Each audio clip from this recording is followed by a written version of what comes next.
तो दोस्तों आज मैं एक नया एनिमे एक्सप्लेन करने जा रहा हूँ। तो चलिए बिना किसी देरी के इस वीडियो को शुरू करते हैं। कहानी की शुरुआत में हम एक आदमी को देखते हैं जो एक बड़े से चूहे से लड़ रहा होता है। उसी समय ये लड़की अपना मैजिक स्पेल रेडी कर रही होती है। तभी ये आदमी उस चूहे को एक स्लेश मारता है और ये लड़की उस पर फायर मैजिक का इस्तेमाल करके मार देती है। फिर ये आदमी इस लड़के को कहता है, चलो कचरे वाले अपना काम शुरू करो। इसमें यह लड़का कहता है, मैं कोई कचरे वाला नहीं, बल्कि मेरा नाम आइन है। इसमें वो आदमी गुस्से में कहता है, मुझे मत सिखा और अपना काम करो। अब फ्रेजर आइन कुछ नहीं कह पाता और अपने फ्रेजर स्किल का इस्तेमाल करता है उस चूहे पर, जिस वजह से उसे पता चलता है कि उसके दांत के अच्छी कीमत मिलेगी। फिर वो दांत निकालने की कोशिश करता है, लेकिन वो नहीं निकाल पाता। इसलिए वो इस आदमी से मदद मांगता है, लेकिन ये आदमी मदद के लिए साफ मना कर देता है और कहता है, तुम्हें सच में लगता है मैं इस कचरे को हाथ लगाऊंगा? मुझे ये सब ना करना पड़े, इसलिए तो मैंने तुम जैसे कचरे वाले को रखा है। और ये दोनों इसी तरह आइन की बेइज्जती कर रहे होते हैं। तो फिर आइन खुद ही उस चूहे के मुंह में हाथ डालकर उस दांत को निकालने की कोशिश करता है और ये देखकर ये दोनों आइन की और बेइज्जती करते हैं, ये कहकर कि हम उसके मुंह में हाथ डालने वाला गंदा काम कभी नहीं करेंगे।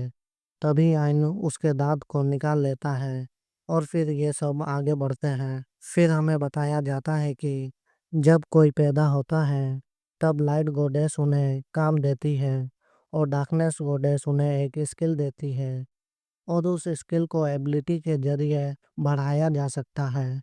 और इसमें भी 3 रैंक होते हैं। पहले नंबर पे आते हैं ताकतवर सोल्जर्स, जिन्हें कहते हैं हाई क्लास।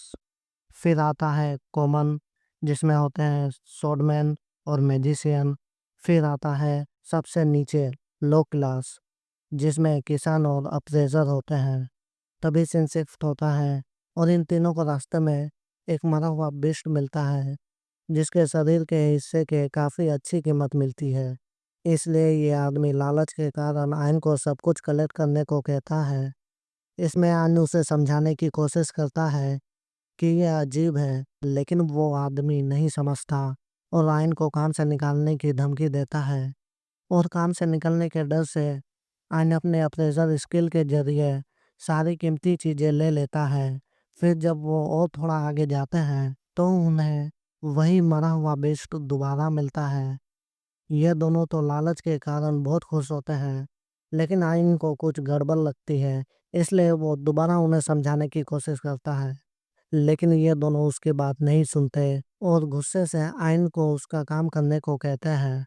आइन इस बार भी कुछ नहीं कह पाता और अपना काम करता है। फिर जब ये तीनों और आगे जाते हैं, इन्हें उन्हीं बिस्ट का मरा हुआ झुंड मिलता है। इस वजह से ये दोनों तो बहुत खुश होते हैं, लेकिन आइन को इसमें बहुत ज़्यादा गड़बड़ लगती है। इसलिए वो कहता है, क्या ये अजीब नहीं है कि इतने सारे बिस्ट मरे हुए हैं और अगर किसी एडवेंचर ने इन्हें मारा है तो उसने इनकी कीमती चीज़ों को क्यों नहीं लिया? इसमें वो आदमी कहता है, तुम इस बारे में चिंता मत करो और बस अपना काम करो। यूँ समझ लो कि हमारी किस्मत बहुत अच्छी है। ये सब बात कर ही रहे होते हैं कि तभी बहुत सारे जिंदा बेस्ट इनके सामने आ जाते हैं और इन्हें समझ आ जाता है कि ये जिंदा नहीं बचने वाले। तभी ये दोनों आइन को फंसाने की सोचते हैं और फिर ये लड़की उस पर पैरालाइसिस मैजिक का इस्तेमाल करती है, जिस वजह से आइन कुछ देर तक हिल नहीं पाता। और उसी समय ये दोनों मौके का फायदा उठाकर सारा कीमती सामान लेकर भाग जाते हैं और इधर सारे बेस्ट आइन पर हमला कर देते हैं, जिस वजह से आयन को बहुत दर्द होता है।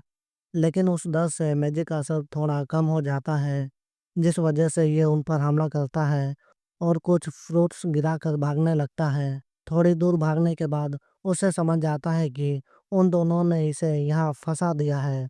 इसलिए वो दूसरे रास्ते पर जाता है, जहाँ आगे में एक बड़ी सी खाई होती है।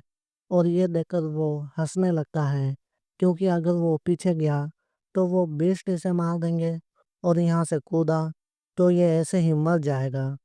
दोनों केस में ही इसका मरना तय है। इसलिए वो वहाँ से कूद जाता है और कहता है, मैंने अपनी ज़िंदगी में कुछ नहीं किया, बस एक लूज़र बना रहा। मैंने अपनी ज़िंदगी कचरे की तरह जी है और मेरी मौत भी कचरे की तरह हो रही है। तभी सीन शिफ्ट होता है, आयन एक जगह बैठा होता है, तभी वहाँ पर एक लड़की आती है और आयन को किस करती है, जिस वजह से उसकी सारी चोटें हील हो जाती है। फिर वो अपनी आँख खोलता है और इधर-उधर देखने लगता है। तभी उस पर कुछ पानी की बूंदें गिरती हैं, तो वो उस पानी को अपने अप्रेजर स्केल से देखता है और उसे पता चलता है कि यह यग्द्रासिल है, जो बहुत कीमती होता है। ये दुनिया में बस एक ही है, लेकिन एक समय में कुछ लोगों को धरती के दूसरे छोर पर भेजा गया था, दूसरे यग्द्रासिल की खोज में, लेकिन उन्हें कुछ नहीं मिला था। इसलिए इसे समझ नहीं आता कि वो यहाँ कैसे आया, पर उसे समझ आ जाता है कि एक दासिल ने ही उसकी जान बचाई है, जिस वजह से वो उसे थैंक यू कहता है और सोचने लगता है कि यहाँ खाना नहीं है, इसलिए उसे बाहर जाना होगा। फिर वो एक दासिल को बाय बोलता है और वहाँ से चला जाता है। तभी अचानक से कोई उस पर हमला कर देता है, जिस वजह से उसे बहुत दर्द होता है। उसी समय हम एक मॉन्स्टर को देखते हैं और फिर आयन अपने प्रेशर स्केल का इस्तेमाल करके उस मॉन्स्टर के बारे में पता करने की कोशिश करता है, जिस वजह से उसे पता चलता है कि इसका नाम ग्रेबलिन है और ये एक एस रैंक का मॉन्स्टर है, जिस वजह से आयन बहुत ज़्यादा डर जाता है। उसी समय वो मॉन्स्टर दोबारा आयन पर हमला करता है, जिस वजह से आयन को और भी ज़्यादा दर्द होता है।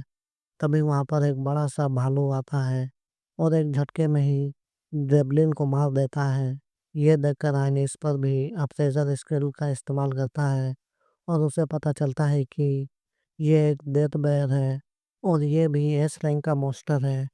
तभी वो डेथ बेयर आयन पर अपना हमला करता है, जिस वजह से आयन की एक आंख फूट जाती है। फिर वो डेथ बेयर आयन को पकड़ लेता है और उसे बहुत जोर से दबाता है, जिस वजह से उसे बहुत ज़्यादा दर्द होता है। तभी वहाँ पर एक छोटी सी लड़की आती है और एक झटके में ही उस डेथ बेयर को मार देती है और कहती है, मैं यहाँ सिर्फ उसके कहने पर आई हूँ, इसलिए कोई गलत फहमी मत पालना।